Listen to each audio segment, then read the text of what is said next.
Hello,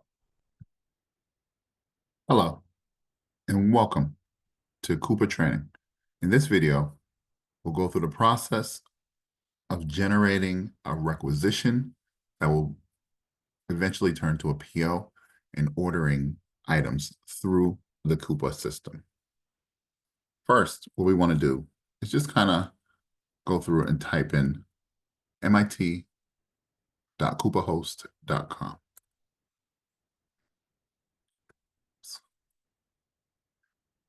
We want to go to that. This is controlled by your certificates on your computer, so make sure you're working on your own computer. You'll see your initials up here in the right-hand corner. You've already had a previous training on adding a vendor, and I will refer to you to our YouTube page in order to take a look at that before getting started here. But once your vendor is added, what you want to do, and you can do this two ways, you can use the drop-down menu in Forms and do requisition here, or you can just type, you can hit the button, not sure, let us guide you. Now, before we even go into adding invoices or contracts or anything, I want to scroll down and point you to what we call the punch-out catalog. Now, this is very useful for certain purchases. The biggest purchase that we have in our area, the biggest supplier in our area would be Amazon. Now, you can click this. This will bring you directly to the Amazon page and your own MIT business account. You go through an order as you would any other Amazon order. And we'll just kind of go through the motions real quick. And this will all be eventually charged to your group account. So go ahead, let's just add one to the cart. And then let's proceed to checkout. Now this is all standard for our Amazon orders. The next part, you'll probably think that you want to change this, but you do not change this. This is our address that's in the system, and you just want to keep that in there. So you want to go ahead and submit that again. And then one more time, it'll ask you, right back, and it'll bring you right back to Coupa. So in this section, you want to make sure that your address is here. If your address is not found in here, which most residence halls are not, you can do two things. You can type in W20 and send it to our office, or you can choose alternate ship address.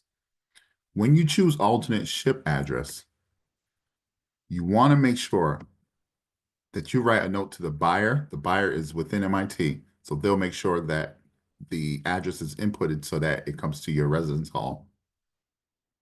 And just for my comfort, I usually add the address down here in the comments as well, just to have it in two places. You don't have to do that, but that's just something that I would always recommend, and I do in my practices. So you've had all this. This is just an Amazon order, so you really don't need to touch anything up here. But what you do want to do is scroll down to this area, this red box. Click the magnifying glass. You want to open that up and hit the cost object section. So you need your student group cost object in order to complete this. So what we'll do is 1373 6200. I believe that is, if actually I have the wrong number, so what I'll do is this, and you can type in the name of your group, or you can type in the number if you know it. And if you see the name, you can punch it in. So what I'll do is grab that and hit choose. From there, you want to go down. And if you are the financial signatory, you can submit for approval. If you are not the financial signatory of the club, you want to add an approver in between. So what I'm going to do is add an approver.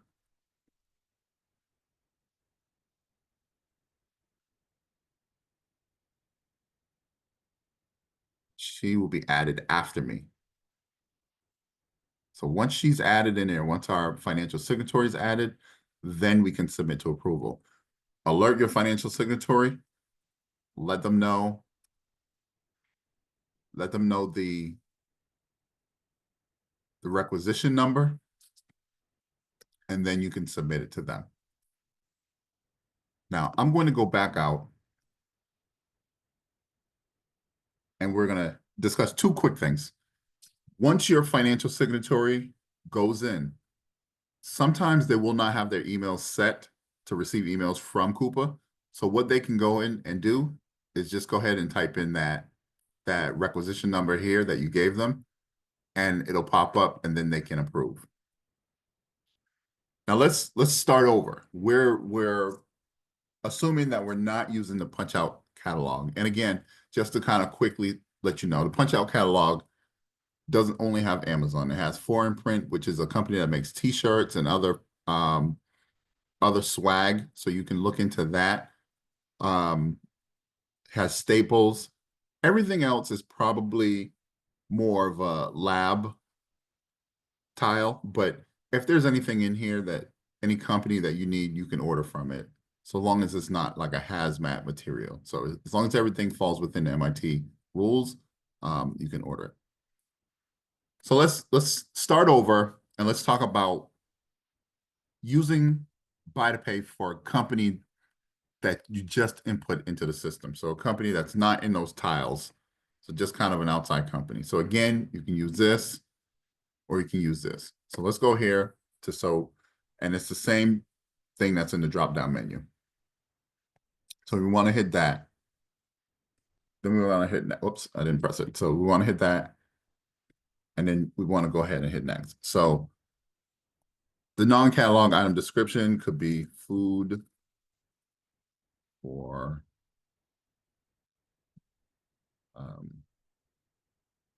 eating. So you just want to make sure you just add some type of description. Now the supplier, again, if you added a company, and you can take a look at our previous video, but if you added a company or if there's a company existing in here that anybody MIT has used for the past 18 months, it will be here. So let's say something local like SNS. So let's go ahead and use that. The commodity is just the category of item that you're purchasing. And this one would be food and beverage for us. And the price, let's say we're catering for a big group, and that's $10,000. And we need this by, let's say, next week. And, obviously you'll be looking at this at different times, so the date will change. I was very apprehensive in putting a date here, but you get the point. Today is the 11th, by the way, so we want it by the 20th. So let's go there. So we want to add that to our cart. So now we want to review our cart. So here we have, and I'll, just to keep it clean, I will delete this previous order of those napkins that we bought from Amazon.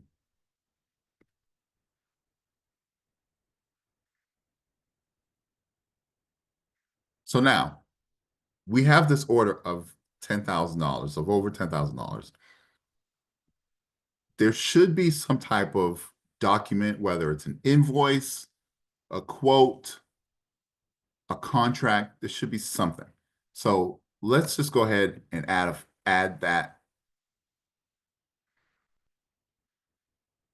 So let's go ahead and just add some here. So we added our invoice. We want to check that attachments are included. And let's say there is a contract that the caterer gave us that needs to be signed. You cannot sign any contract on behalf of MIT for your club business. every contract, I cannot sign a contract.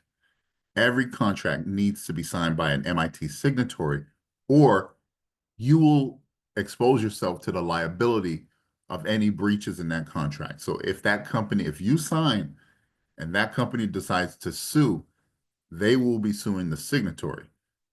If MIT signs, then MIT will deal with the legal ramifications. If you sign, you may perhaps be on your own. So please do not sign any contracts. So again, we're saying that this is a contract. So does the contract need reviewing? Yes. So once we click those buttons, we'll scroll down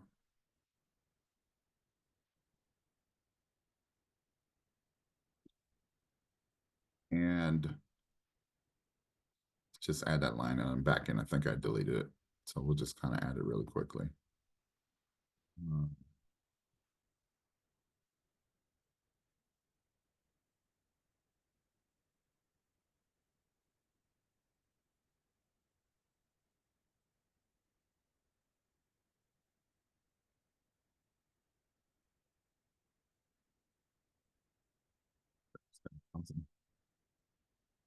Okay.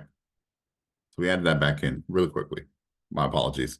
So again, what we want to do is click the magnifying glass and go ahead and put in our cost object, 766,200. Now, really quickly, if this is a joint venture between two organizations, you can use this in order to split the cost. So whether you're doing it 50-50, 60-40, you can do it by dollar amount. You can split the cost amongst two different clubs. So you can put the new club cost object right here. And again, you can split it by percentage, 60-40, 50-50, 70-30, or you can do it by dollar amount, 3,000, 7,000, 5,000 each, whatever makes sense. I'm not going to do that right now, but that's just kind of a quick tip if you are working with two organizations or more. So what we want to do after we enter all of that information, we want to go ahead and submit that for approval. Again, that will go through our financial signatory and then come to our office for review, for our review, and then it will be looked at in order to garner a signature. Now, the final thing I want to go over quickly, this order was $10,000. And any order of $10,000 or more requires what we call a selection of source form. Now, the selection of source is basically your justification to MIT for tax purposes and audit purposes, but your justification to MIT of why you chose this specific vendor for an order of $10,000 or more. So this form will also have to be included. So once you complete this form, and I apologize, I told you to submit it, but you need to complete this form first and then submit this form with the documentation.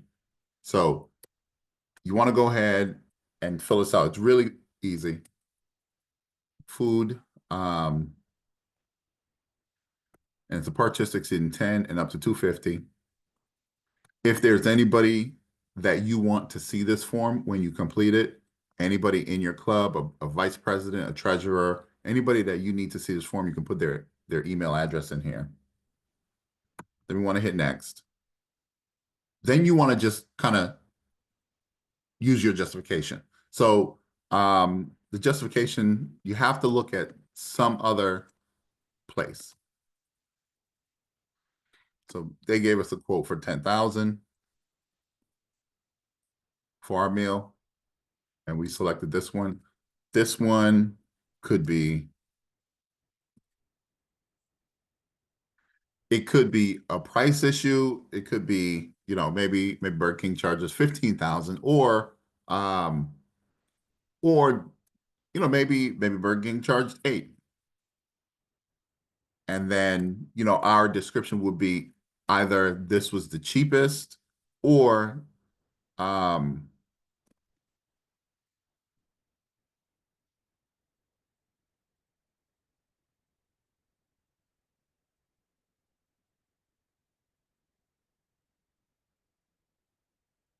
so it could be any reason, but we just need a justification of why you chose what you chose. So other vendors that didn't have what you needed, or maybe you just went with the cheapest option. Um,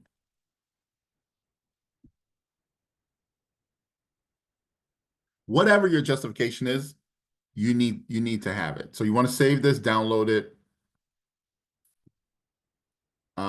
go back into your cart,